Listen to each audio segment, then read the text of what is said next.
Good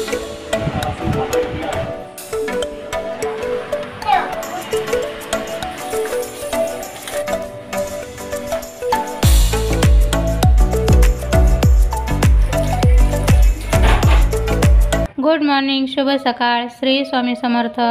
तुम्हा सर्वांचं माझ्या यूट्यूब चॅनलमध्ये अगदी मनापासून स्वागत आहे. सर्वजण कसे आहात? मी मस्त आहे आणि आशा करते की तुम्हीही सर्वजण तुमच्या घरी खूप छान, मस्त आणि आनंदी असाल. तर चला, आज खूप दिवसांनी मी एक व्हिडिओ पोस्ट करत आहे. तर सकाळची वेळ आहे आणि मी इथे नाश्त्यासाठी बनवत आहे पनीरचा पराठा. तर आजचा जो व्हिडिओ आहे तो 3-4 दिवसांचा मिळून मी बनवलेला आहे. तर सकाळची वेळ होती तर पनीर पराठा बनवायला घेतलेला आहे. तर हे जे पनीर आहे ते मी घरच्या घरी बनवलं होतं आणि ते काही मी कपड्यामध्ये बांधून वगैरे ठेवलं नव्हतं. असं सुट्टं ठेवून दिलं होतं, त्यातलं पाणी वगैरे पिळून काढून. तर मग ते स्मॅश करून घेतलं आणि त्यामध्ये टाकलेला आहे एक चीज क्यूब घेतलेला, तर तो किसून टाकला आहे. थोडीशी लाल मिरची पावडर, थोडीशी हळद पावडर, चवीनुसार मीठ आणि कोथिंबीर टाकलेली आहे. आता तुम्हाला हवं असेल तर अजून तुम्ही यामध्ये आवडीचे मसाले वगैरे ॲड करू शकतात. आणि बस मी जास्त काही ॲड नाही केलेलं, एवढंच ॲड केलेलं आहे. आणि पीठ मळून घेतलेलं होतं. तर बस आता एक छोटीशी पुरी लाटून घेतली, त्यामध्ये हे सर्व बॅटर ॲड केलं आणि अशा पद्धतीने उंडा तयार करून घेतलेला आहे. जसं आपण पुरणपोळी बनवताना किंवा बटाट्याचा पराठा बनवतो ना, सेम तसंच अगदी बनवून चपाती लाटून घ्यायची. त्यानंतर तव्याला चांगलं तेल लावायचं आणि त्यामध्ये खरपूस हा पराठा भाजून घ्यायचा आहे. तर आता मी काय करत असते, थोडंसं तेल आणि थोडंसं तूप असं मिक्स करून घेते आणि मग तेच पराठ्याला लावते. कारण कधी कधी काय होतं, तुपाचे पराठे एकदम गरम गरम खाल्ले तर छान लागतात, थोडेसे थंड झाले का मग ते कडक झाल्यासारखे होतात. आता असं पण हलकासा थंडीचे दिवस आहेत ना, मग वातडल्यासारखं होतं. तर त्यामुळे मी काय करते, थोडंसं तेल आणि तूप असं मिक्स लावते. तर छान असा पराठा मी भाजून घेतला आहे. पुदिन्याची चटणी, सॉस, दही जे काही तुम्हाला आवडतं त्यासोबत तुम्ही हा खाऊ शकतात. हेल्दी पण आहे, त्यासोबतच टेस्टी पण खूप होतो. तर चला, माऊला भूक लागलेली होती कारण ती आता निघणार आहे ट्युशनला जाण्यासाठी.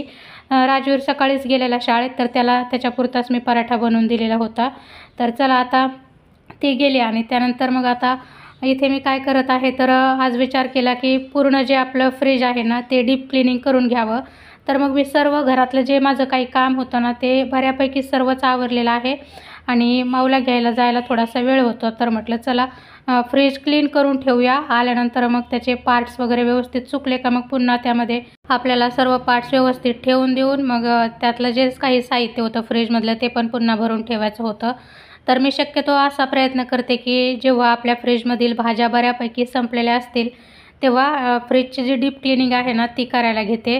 म्हणजे आपल्याला जर आपण भाजीपाला जास्त क्वांटिटीमध्ये फ्रीजमध्ये भरून ठेवला आणि पुन्हा फ्रीज क्लीन करायला घेतलं तर मग पुन्हा तो सर्व भाजीपाला बाहेर काढा, हे बाहेर काढा, ते बाहेर काढा, मग वेळ भरपूर जातो आणि डीप क्लिनिंग करायला पण वेळ लागतो. तर म्हणून मी प्रयत्न करते की कमी भाजीपाला असेल किंवा संपलेला असेल तर त्यावेळेतच फ्रीजची डीप क्लिनिंग जी आहे ती करून घेते. तर फ्रीज ऑलरेडी मी अगोदरच पूर्ण क्लीन करून घेतला होता. त्यातले जे काही पार्ट्स आहेत ते सर्व मी इथे काढून घेतलेत. सोबतच भाज्या वगैरे स्टोअर करून ठेवायचे जेवढे काही डबे आहेत ते पण मी सर्व काढून घेतलेले आहेत आणि ते पण स्वच्छ धुवून घेतले. तर चला, हे सर्व आवरलं आणि त्यानंतर मग मी गेले होते माऊला ट्युशनमध्ये घेण्यासाठी. तिला घेऊन आले, तिला खाऊ पिऊ घातलं आणि त्यानंतर मग ती पण माझी मदत करायला बसलेली आहे. इथे जे काही पार्ट्स वगैरे आहेत ना फ्रीजचे मी काढले होते, भाज्या वगैरे स्टोअर करून ठेवायचे डबे वगैरे, आणि हे छोट्या छोट्या मॅट्स आहेत ज्या मी फ्रीजमध्ये ठेवते. तर त्या मग मी सर्व एखादा जाड कपडा घ्यायचा जो पाणी शोषणारा असेल, तर इथे मी टॉवेलचा वापर केलेला आहे आणि त्याद्वारे मी सर्व पार्ट्स वगैरे जे आहेत ते क्लीन करून घेतलेत. आणि इथे लगेचच्या मी बसून पण टाकत आहे. खाली पसारा तुम्हाला दिसत असेल, बऱ्यापैकी मसाल्याचे पॅकेट्स वगैरे किचन काउंटरवरती पण थोडाफार जो माझ्याकडे भाजीपाला होता तो, सोबतच दूध वगैरे असे पातेले मी सर्व बाहेर काढून ठेवलेले होते. तर फ्रीज डीप क्लिनिंग करायला घेतलं का बऱ्यापैकी आपल्या घरामध्ये पसारा होऊन जातो. पण तरी पण म्हणावं तेवढा नव्हता झाला, कारण भाजीपाला खूप कमी क्वांटिटीमध्ये होता माझ्याकडे. तर त्यानंतर पहा, मी इथं पूर्ण फ्रीज मध्ये त्याचे जे पार्ट्स आहेत ते व्यवस्थित बसवून घेतले आणि जे काही साहित्य मी त्यातून बाहेर काढलेलं होतं ते पण सर्व मी त्यामध्ये लावून दिलेलं आहे. आणि फ्रीज एकदम पूर्णपणे क्लीन केलं ना की मग दिसायला पण खूप छान दिसतं आणि आपल्या पण मनाला एक शांतता वाटते, छान वाटतं की आज फ्रीज आपण पूर्णपणे डीप क्लीन करून घेतलेला आहे. थोडीशी मेहनत लागते, वेळ लागतो, पण एकदा का साफसफाई झाली ना की मग आपल्याच मनाला आपल्याला छान असं प्रसन्न वाटतं. त्यानंतर आता हा जो दिवस आहे तो आहे दुसरा दिवस. तर इथे खूप सारा भाजीपाला वगैरे हे घेऊन आलेले होते, तर म्हटलं तो लगेच क्लीन वगैरे करून स्वच्छ धुवून पुसून वगैरे ठेवावा. तर जे काही आणलेलं आहे भाजीपाल्यामध्ये वांगी, सोबतच हिरवी मिरची, टॉमॅटो आणि दोडके वगैरे आहेत, कोबी, फ्लावर वगैरे. आणि ही जी वांगी आहेत ना, बऱ्याच वेळा सांगते की यांना आणू नका, पण आलेले आहेत घेऊन. ह्याची जी भाजी आहे ना ती लगेच बनवली आणि गरम गरम खाल्ली तरच छान लागते. म्हणजे थोडंसं मसाला वगैरे बनवून वांग्यांना कट करून असा लावायचा आणि फक्त फ्राय करून घ्यायचे, तर अशीच भाजी याची बरी लागते, ती पण गरम गरम खाल्ली तर. तर आता मी सर्व भाजीपालांना स्वच्छ धुवून काढणार आहे. सध्याला पावसाचं वातावरण आहे, बऱ्यापैकी भाजीपालांना पूर्ण पावसामध्ये भिजलेला असतो, कधी कधी त्यावरती ना माती पण साचलेली असते. तर मग मी काय करते, कधीही बाहेरून भाजीपाला आणला ना की मग तो पाण्यामध्ये स्वच्छ धुवून काढते. तर सुरुवातीला मी जेव्हा करोना वगैरे होता तर मग त्यावेळेस ना लिक्विड वगैरे टाकून किंवा मिठाचं पाणी वगैरे करून त्यामध्ये स्वच्छ धुवून काढायचे. पण आता काही एवढं काही हे नाही, त्यामुळे मी आपलं साधं जे पाणी आहे त्यामध्येच धुवून घेते. तर इथे माऊ पण मला बऱ्यापैकी मदत करत होती. जो काही भाजीपाला मी धुतला होता तो सुरुवातीला इथे टॉवेलवरती अंथरवून ठेवला आहे. सोबतच भेंडी वगैरे पण आणलेली होती. तर सर्वात जास्त वेळ जातो तर तो म्हणजे भेंडी धुवायला, कारण एक एक भेंडी आपल्याला हातामध्ये धुवून स्वच्छ व्यवस्थित धुवून काढायची असते. तर दोडकी पण आणलेली आहे, तर ती पण स्वच्छ धुत आहे. दोडक्याची एक खूप छान रेसिपी तुमच्यासोबत मी पुढे व्हिडिओच्या शेवटीनं शेअर करणार आहे, ती आवर्जून पहा. काळ्या मसाल्याची दोडक्याची भाजी गावाला खूप वेळा बनते आणि छान पण लागते. एक नवीन वेगळं काहीतरी टेस्ट म्हणून रोजच आपण लाल मसाल्यातल्या भाज्या वगैरे खातो, तर कधीतरी काळ्या मसाल्यातली भाजी पण छान लागते खायला. फ्लावर जो आहे तो मी त्याचा पाठीमागचा जो भाग आहे तो पूर्ण कट करून टाकला आहे आणि स्वच्छ धुवून काढणार आहे. आता वरतीच धुतला आहे, कारण जेव्हा मी तो बारीक कट करेल तेव्हा एकदा तो पाण्यामध्ये ना मी उकळवून घेते, तर तेव्हा पण तो धुतला जातो. सोबतच मिरच्या ज्या आहेत त्या स्वच्छ धुवून वाळल्यानंतर मग त्याचे जे देठ आहे ना ते काढून ठेवणार आहे, कारण अगोदर देठ काढले आणि त्यानंतर जर धुतल्या तर त्याच्यामध्ये पाणी जातं आणि मिरच्या लवकर खराब होतात. त्यानंतर कोथिंबीरला पाहू शकतात बऱ्यापैकी माती लागलेली होती, तर त्याचे जे देठ आहे ना ते थोडेसे मी कट करून टाकले आणि त्यानंतर स्वच्छ धुवून काढलेले आहे कोथिंबीर 2 ते 3 पाण्याने. बऱ्याच वेळा आपल्याला ना स्वयंपाक बनवताना कोथिंबीर वगैरे लागते भाजीमध्ये वापरायला, त्यामुळे मी काय करते, जेवढी कोथिंबीर आहे, कढीपत्ता आहे, तो स्वच्छ धुते, व्यवस्थित वाळवते आणि त्यानंतर स्टोअर करून ठेवते. म्हणजे आपल्याला भाजीमध्ये वापरताना मग त्याला तीनदा धुवत बसायची गरज पडत नाही आणि आपली कामं पण लवकर होऊन जातात. मावने इथे भेंडी कशी वाळायला ठेवली, मी तिच्याजवळ दिली होती धुवून आणि तिने एकदम लाईनीमध्ये अशी भेंडी ठेवली. बेटी अशी जर भेंडी ठेवली तर बाकीच्या भाज्या कुठे ठेवायच्या वाळायला? आणि वातावरण आता थोडंसं अंधार व्हायला सुरुवात झालेली, बहुतेक जोराचा पाऊस येईल. आज सकाळपासून पाऊस नव्हता, त्यामुळे मी ब्लँकेट वगैरे धुतले होते, टॉवेल पण धुतले होते, पण आता बहुतेक वातावरण झाले, पाऊस येऊ शकतो, काही सांगता येत नाही.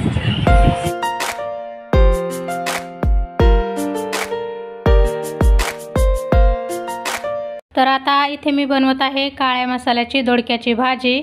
तर हा दुसरा दिवस आहे. जसं की मी सुरुवातीला म्हटलं तुम्हाला 2 ते 3 दिवसांचे मिक्स व्हिडिओ येत आहेत.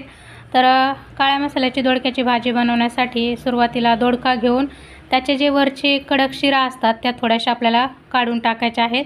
त्यानंतर त्याला आपल्याला आवडतील तेवढ्या अशा छोट्या फोडी करून घ्यायचा आहे. खूपच मोठ्या नाही करायच्या किंवा एकदमच बारीक नाही करायच्या, अशा मीडियम साईजच्या फोडी करून घ्यायच्या आणि त्यातल्या फोडी ज्या आहेत त्याला आपल्याला 4 किंवा 2 आपल्याला कट करून घ्यायच्या आहेत. जसे की मी इथं दाखवत आहे, तुम्ही अशा पद्धतीने पण फोड आडवी करून अशा पद्धतीने कट करून घेऊ शकता किंवा मग ही जी फोड आहे ती उभी ठेवून अशा पद्धतीने 4 कट करून घेऊ शकता, जसं तुम्हाला आवडतं तसं. पण शक्यतो हे जे 4 कट मी मारलेले आहेत तशाच पद्धतीने गावाला दोडक्याची भाजी जी आहे ना कट करून बनवली जाते. तर आता इथं मी पाण्यामध्ये हलकासा ना दोडका धुवून काढत आहे. तसं तर कालच मी सर्व भाज्या स्वच्छ धुवून वगैरे ठेवलेल्या होत्या, तर पुन्हा पण थोडंसं मी धुवून घेतलं आहे आणि आता काळ्या मसाल्याची दोडक्याची भाजी आहे, त्यासाठी आपल्याला जो मसाला बनवायचा आहे त्यासाठी लागणार आहे भाजलेला कांदा। तर गावाकडे चुलीमध्ये कांदा टाकून तो चांगला भाजून घेतला जातो, पण आता आपल्याकडे चूल वगैरे नसते शहर ठिकाणी, तर मग त्याचे सालपट काढून मध्ये त्याला 4 भाग केले आणि इथे गॅसवरच मी ठेवलेला आहे भाजण्यासाठी। सोबतच ज्या दोडक्याच्या फोडी आहेत त्या एका कढईमध्ये टाकल्या, त्यामध्ये थोडंसं पाणी, थोडीशी हळद पावडर आणि मीठ टाकून हे उकडण्यासाठी ना ठेवलेलं आहे। तर 50% आपल्याला दोडका या पद्धतीने शिजवून घ्यायचा आहे आणि बाकीचा 50% आपण भाजी बनवताना शिजवणार आहोत। सोबतच आता ही भाजी बनवण्यासाठी जे काही डाळी वगैरे लागणार आहेत त्या मी ते काढून घेतल्यात। थोडेसे कच्चे शेंगदाणे, थोडेसे हावरी म्हणजे तीळ, 2 हिरव्या मिरच्या, अख्खे धने, खोबऱ्याचे तुकडे करून घेतलेत आणि हरभऱ्याची डाळ घेतलेली आहे। सोबतच लागणार आहे लसूण। तर इथं प्लेटीमध्ये जेवढं साहित्य मी काढून घेतले ते सर्व आपल्याला तेल टाकून थोडंसं भाजून घ्यायचं आहे। लसूण काय भाजण्याची गरज नाही, जो रेडीमेड मसाला असतो आपल्याकडे ठेवणीतला तो पण मसाला मी थोडासा ॲड करणार आहे, त्यामुळे मिरच्याची क्वांटिटी कमी घेतली। गावाकडे शक्यतो ना सर्व मिरच्याच घातल्या जातात, जो मसाला असतो तो कमी घातला जातो आणि पण मी दोन्ही मिक्स टाकणार आहे त्यामुळे ना मिरच्या 2च घेतल्यात, कारण त्या बऱ्यापैकी तिखट आहेत। तर आता इथे तव्यावरती सुरुवातीला हिरवी मिरची आणि खोबरं चांगलं भाजून घ्यायचं आहे आणि भाजताना त्यामध्ये थोडंसं तेल टाकायचं। भाजल्यानंतर ते काढून घ्यायचं आहे आणि त्यानंतर धने आणि जी हावरी आहे ते आपल्याला भाजून घ्यायचं आहे। आता हावरी भाजताना बऱ्यापैकी अंगावर उडते, त्यामुळे थोडंसं झाकण ठेवून भाजायचे आहे। त्यानंतर जे शेंगदाणे आहेत ते पण हलकंसं तेल टाकून भाजायचे आणि शेवटी राहते ती डाळ पण हलकंसं तेल टाकून आपल्याला भाजून घ्यायची आहे। तर शेंगदाणे भाजायला थोडासा वेळ लागतो, कारण ते आतमध्येपर्यंत व्यवस्थित भाजले गेले पाहिजे। तर त्याचा एक खरपूस असा जो वास आहे ना तो पण येतो, खूप छान वास येतो असा मसाला वगैरे भाजत असताना। तुम्ही जो कांदा भाजून घेतला आहे तो जर तुम्हाला गॅसवरती भाजायचा नसेल तर मग तो तुम्ही डायरेक्ट बारीक कट करून तव्यावरती तेल टाकून काळा होईपर्यंत भाजून घेतला तरी पण चालतो। तर इथे माझा सर्व मसाला छान असा भाजून झाला आहे, सोबतच कांदा पण एकदम बऱ्यापैकी ना काळपट असा भाजलेला आहे। तर मिक्सरच्या भांड्यामध्ये मी सुरुवातीला भाजून ठेवलेलं खोबरं, हिरवी मिरची आणि लसूण ॲड केलं आहे आणि जो कांदा भाजून ठेवला होता तो पण ॲड केला आहे आणि हे आपल्याला बारीक करून घ्यायचं आहे मिक्सरच्या भांड्यामध्ये टाकून। जर व्यवस्थित बारीक नाही झालं, खोबरं शक्यतो बारीक व्हायला वेळ लागतो, तर थोडंसं पाणी टाकायचं आणि पुन्हा व्यवस्थित त्याची मिक्सरला पेस्ट करून घ्यायची आहे। तर दोडका पण आपला 50% शिजलेला आहे, तर तो मी एका प्लेटीमध्ये काढून घेतला। सेम त्याच कढईमध्ये थोडंसं तेल गरम केलं, जिरे मोहरीची फोडणी केली। तुम्ही कढीपत्ता पण इथे ॲड करू शकतात, माझ्याकडे सध्याला कढीपत्ता शिल्लक नव्हता तर मी नाही ॲड केला। सोबतच हिरवी मिरची, खोबरं, लसूण आणि कांद्याचं वाटण टाकायचं आणि मिक्स करून घ्यायचं। थोडासा कांदा लसूण मसाला, घरातला आपला जो ठेवणीतला मसाला आहे तो टाकायचा, घाटी मसाला थोडासा, हळद पावडर टाकायची। धने पावडर ॲड नाही केली तरी चालतं, कारण ऑलरेडी आपण धने घातलेत आणि मसाला जळू नये म्हणून सेम मिक्सरच्या भांड्यामध्ये ॲड करून थोडंसं पाणी टाकले। आता झाकण ठेवून हा मसाला आपला चांगल्या 4 ते 5 मिनटं शिजवून घ्यायचा आहे, जोपर्यंत त्याला तेल सुटत नाही तोपर्यंत। त्यानंतर शेंगदाणे, डाळी वगैरे, धने हे जे काही वाटण आहे ते सुरुवातीला मिक्सरच्या भांड्यात टाकून ना त्याची भरड करून घ्यायची। त्यानंतर गरजेनुसार पाणी टाकायचं आणि त्याची अशा पद्धतीने पेस्ट बनवून घ्यायची आहे। दुसऱ्या बाजूला आपला मसाला पाहू शकतात बऱ्यापैकी छान असा शिजला आहे, त्याला तेल पण सुटायला लागलेलं आहे। तर व्यवस्थित मिक्स करून घेतलं। आता या स्टेजला तुम्ही जो दोडका शिजवून ठेवला तो ॲड करू शकतात, किंवा जो पेस्ट बनवून ठेवलेली आहे डाळीची आणि शेंगदाण्याची ती ॲड केली तरी चालतं, दोन्ही पद्धती बरोबरच आहेत। आणि थोडंसं मिक्स करून शिजवून घेतलं, त्यानंतर जो दोडका शिजवून ठेवला होता तो ॲड केला आहे आणि झाकण ठेवून पुन्हा शिजवलं आहे। तर सुरुवातीला दोडका जर ॲड केला तर त्यामध्ये गरम पाणी ॲड करायचं, मिक्स करायचं आणि त्यानंतर डाळीचं आणि त्या शेंगदाण्याचं जे वाटण आहे ते ॲड केलं तरी चालतं। तर गरम पाणी टाकणार आहे भाजीमध्ये, त्यासाठी मी गरम पाणी बाजूला करून घेतलं होतं। सोबतच 3-4 मिनटं हा मसाला शिजवून घेतला आणि गरम पाणी गरजेनुसार ॲड केलं। वरतून टाकली खूप सारी कोथिंबीर आणि भाजी 8 ते 10 मिनटं मीडियम फ्लेमवरती शिजवून घेतली। तर इथे काळ्या मसाल्याची दोडक्याची भाजी बनवून झालेली आहे। तर आजचा व्हिडिओ आणि आजची रेसिपी तुम्हाला कशी वाटली ते कमेंट करून सांगायला विसरू नका। व्हिडिओ आवडला असेल तर व्हिडिओला लाईक, चॅनलला सबस्क्राईब नक्की करा। भेटूया पुन्हा एका नवीन व्हिडिओमध्ये, तोपर्यंत सर्वांना बाय बाय, शुभ दुपार, श्री स्वामी समर्थ।